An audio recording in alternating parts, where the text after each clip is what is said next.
kae.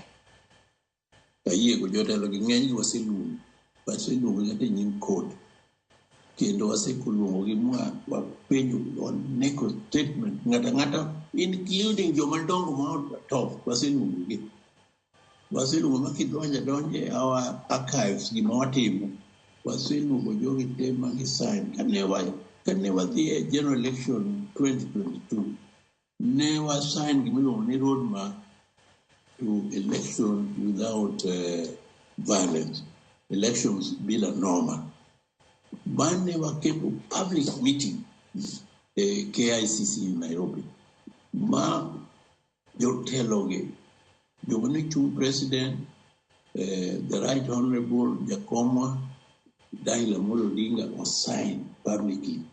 The current president, President William Ruto was signed. Mua wacho ni election kik bede lweny kiko swaji mondo jogore. Ma chairman mar party ka party was signed. Everybody signed. Kende momiyo for the first time in Kenya, thank you team election. Kata weche ne rach nani. Tok jiu negure ndalo election mondo gibi.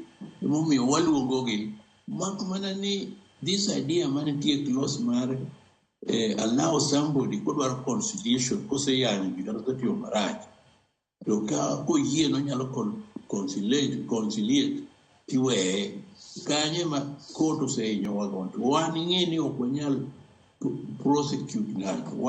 All we do but also report wamiyo the prosecuting arm of government kaka office of deputy public prosecutor kaito prosecute to makmana ni ji wuok kanyo mang'eny ndi gima timore kanyo joluwore gi kaka jogo city oreki.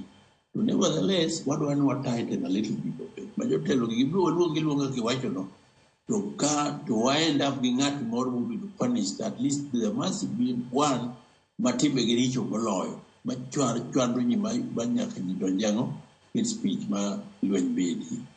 Bende wach machielo injinia Manyakwalose king'iyo kata mana weche manyien e wang' jowi e Nyakalondo kata mana e oboke mopogore opogore ineno ka nyaka sani josiasa seyore gin giwegi ahinya kaluwore koda weche motenre koda akwede. Waseneno kata mana rombe mopogore opogore mag dhoudi ma bende ibago e kor gwenge ma pacho ka jotelo ma bende loso kod dhok gi galamora kendo mano bende to ni wach ni en moko kuom akwede mago mag dhok mapusore koso nang'o injinia.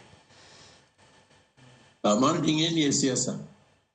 Gigo biro dhi nyime ka sani gidwa wuok mang'eny moloyo. Nikech ji ochiko higni manok kadi biro yiero. Koro ing'e ni yiero ni ng'ato timo yore monyalo donjogo. To makmana ni wan wakoshon gi saduto. Saduto.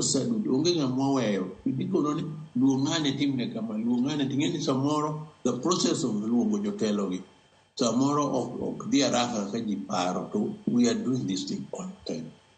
To wang'eyo ni weche to biro wuok mang'eny to makmana ni wechegi kik wawe mitigi bedo mathoth makae to koro wagore kaka oganda ma koro dongruok ok nyal bedo kama.